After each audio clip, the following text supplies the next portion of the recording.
Fatah Sambo, head of Public Law Department, Faculty of Law, highlighted some of the challenges that hinder the process of constitution review in Nigeria, despite that it is the desired step for smooth running of governance.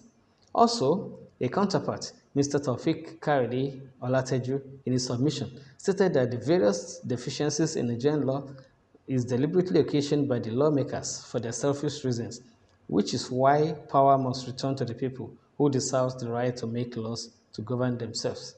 And I specialize in constitutional law and constitutional justice.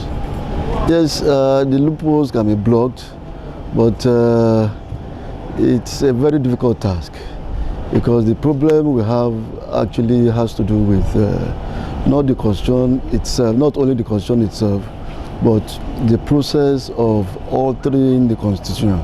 Because if you have put the process of altering the constitution in the hands of some politicians who may not be that patriotic for the purpose of doing it, then those loopholes can never be blocked with that particular kind of approach.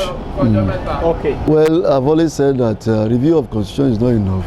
That constitution needs a total rejig. That constitution needs a total transformation.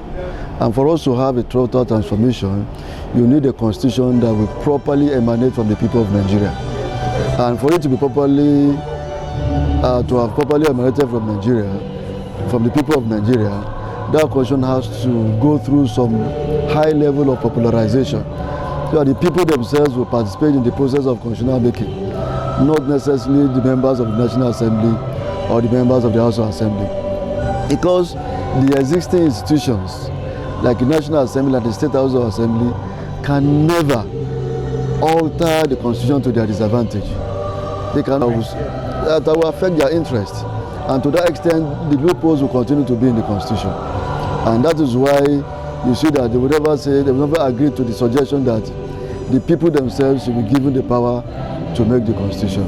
And if that continues, then we will just continue to alter it, and the loopholes will continue. A real democracy, but we can still call the process of democratization, because we are not there yet. Because we still have incidences of violation of rule of law.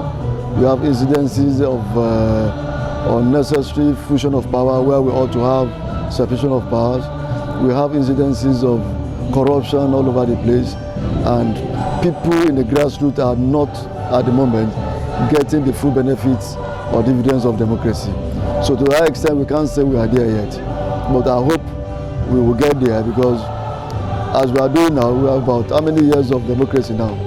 It's still better than any military regime.